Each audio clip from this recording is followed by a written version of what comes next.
Hello friends, welcome back to your channel ലൈസസ് vlog. അപ്പോൾ ഞാൻ വന്നിരിക്കുന്ന ഒരു ബ്യൂട്ടി ടിപ്പുമായിട്ടാണ്. അപ്പോൾ നമ്മളൊരു കല്യാണത്തിനൊക്കെ പോകാമെന്നുണ്ടെങ്കിൽ ചെയ്യാൻ പറ്റിയൊരു ഇതായിട്ടാണ് ഞാൻ വന്നിരിക്കുന്നത്. അപ്പോൾ ആദ്യം തന്നെ എൻ്റെ മുഖം ഫേസ് വാഷ് ഇട്ട് നന്നായിട്ടൊന്ന് കഴുകി കൊടുത്തിട്ടുണ്ട്. ഞാൻ യൂസ് ചെയ്യുന്ന ഫേസ് വാഷ് ഏതാണെന്ന് വെച്ചിട്ടുണ്ടെങ്കിൽ നാച്ചുറൽ ഗ്ലോയുടെ റോസ് ഫേസ് വാഷാണ് ഞാൻ യൂസ് ചെയ്യുന്നത്. അപ്പോൾ അതൊക്കെ യൂസ് ചെയ്ത് ഞാൻ നന്നായിട്ടൊന്ന് മുഖം കഴുകിയിട്ടുണ്ട്. അതിനുശേഷം ഞാൻ പാല് വെച്ചിട്ട് ഞാൻ മുഖം ഒന്ന് ക്ലെൻസ് ചെയ്ത് കൊടുക്കുകയാണ്. പാല് നല്ലൊരു ക്ലെൻസറാണ്. ക്ലെൻസ് ചെയ്യാൻ ഏറ്റവും നല്ല ബെസ്റ്റ് ഐറ്റമാണ് മിൽക്ക് എന്ന് പറയുന്നത് കേട്ടോ. അപ്പോൾ അത് വെച്ച് നമ്മുടെ മുഖത്തൊന്നും ഇത് ചെയ്ത് കൊടുക്കാം. ഒന്ന് ചെറുതായിട്ടൊന്ന് മസാജും കൂടി ചെയ്ത് കൊടുത്തിട്ടുണ്ടെങ്കിൽ നന്നായിട്ടതൊന്ന് ഇതായിട്ടിരിക്കും. നമ്മൾ നന്നായിട്ടൊന്ന് തുടച്ച് കൊടുക്കാം. അപ്പോൾ തുടയ്ക്കുമ്പോൾ തന്നെ നമ്മുടെ മുഖത്തുള്ള ഒരു പൊല്യൂഷൻ, ഡേർട്ടി ആയിട്ടുള്ള ഐറ്റംസൊക്കെ പൊക്കോളും. കരടുകളൊക്കെ ഉണ്ടെങ്കിൽ പൊക്കോളും. അപ്പം അതിന് ശേഷം ഞാൻ റാഗിപ്പൊടിയാണ് എടുക്കുന്നത്. പുല്ലുപൊടി എന്നൊക്കെ ചിലയിടത്ത് പറയും, അതാണ് ഞാൻ എടുക്കുന്നത്.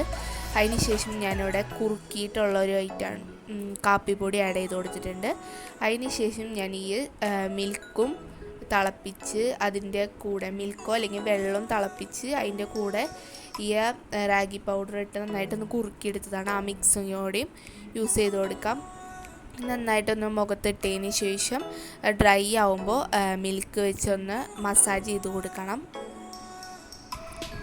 അപ്പോൾ ഒരു 15 മിനിറ്റൊക്കെ ഇത് ചെയ്യാം. 10 മിനിറ്റ് നമ്മൾ 5 മിനിറ്റ് മസാജ് ചെയ്ത് ഒരു 10 മിനിറ്റ് ഒന്ന് വെക്കണം.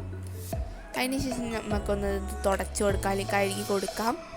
അപ്പോൾ അതത്ര തന്നെ ആ ഒരു സ്റ്റെപ്പ് ചെയ്യുന്നത് തന്നെ എൻ്റെ മുഖത്തൊരു ഗ്ലേസിങ്ങും ഒരു ഗ്ലോ വന്നത് നിങ്ങൾക്ക് കാണാനായിട്ട് പറ്റും. അപ്പോൾ നന്നായിട്ടൊന്ന് തുടച്ചതിന് ശേഷം നമുക്ക് വീണ്ടും മിൽക്ക് വെച്ചിട്ടൊന്ന് ക്ലെൻസ് ചെയ്ത് കൊടുക്കണം. അപ്പോൾ മിൽക്ക് ഞാൻ പറഞ്ഞ പോലെ നല്ലൊരു ഐറ്റം ആയതുകൊണ്ട് മിൽക്ക് നമ്മൾ ഓരോ സ്റ്റെപ്പ് കഴിയുമ്പോഴും മിൽക്ക് യൂസ് ചെയ്യുന്നത് നല്ലതാണ് കേട്ടോ. അപ്പോൾ മിൽക്ക് അങ്ങനെ യൂസ് ചെയ്തതിന് ശേഷം വീണ്ടും മസാജ് ചെയ്യുക, എന്നിട്ട് തുടച്ചെടുക്കുക കേട്ടോ. അതിന് ശേഷം നമുക്ക് അടുത്ത സ്റ്റെപ്പിലേക്ക് കിടക്കാം. അടുത്ത സ്റ്റെപ്പിലേക്ക് നമുക്ക് വേണ്ടത് എന്താണെന്ന് വെച്ചിട്ടുണ്ടെങ്കിൽ പഞ്ചസാര എടുത്തിട്ടുണ്ട്, കുറച്ച് തേൻ എടുത്തിട്ടുണ്ട്. അത് യൂസ് ചെയ്ത് ഞാൻ എൻ്റെ ചുണ്ടിന്നത്തെ പിഗ്മെൻറ്റേഷനൊക്കെ കളയാണ്. ചുണ്ട് ഭയങ്കരമായിട്ട് ഡാർക്കായിട്ടിരിക്കുന്ന പോലെ തോന്നി. അപ്പോൾ അതുകൊണ്ട് ഞാൻ അതൊന്ന് സെറ്റ് ചെയ്യാമെന്ന് വെച്ചു.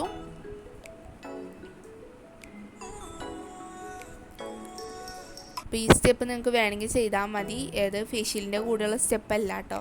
ഞാൻ എൻ്റെ മുഖം എൻ്റെ ചുണ്ട് ഭയങ്കരമായിട്ട് ഡാർക്കായിട്ടിരിക്കുന്ന കണ്ടപ്പോൾ ചെയ്തതാണ് കേട്ടോ. ഇപ്പോൾ അതിന് ശേഷം നമ്മൾ പാലും അതേപോലെ മഞ്ഞൾപ്പൊടി യൂസ് ചെയ്തിട്ട് നമ്മുടെ ചുണ്ടത്ത് ഇങ്ങനെ ഒരു തിക്ക് കൺസിസ്റ്റൻസിയിൽ ഇട്ട് കൊടുക്കുകയാണ്.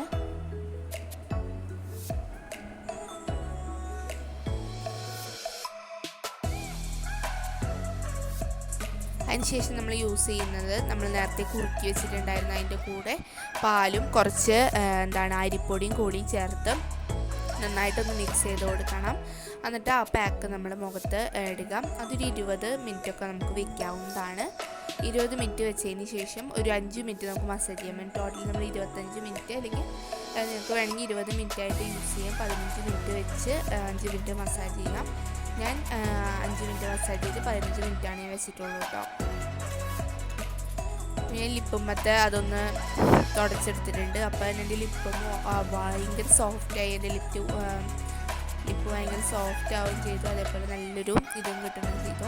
അതിനുശേഷം ഞാൻ ഈ പാക്ക് നന്നായിട്ടൊന്ന് അപ്ലൈ ചെയ്ത് കൊടുക്കുകയാണ്.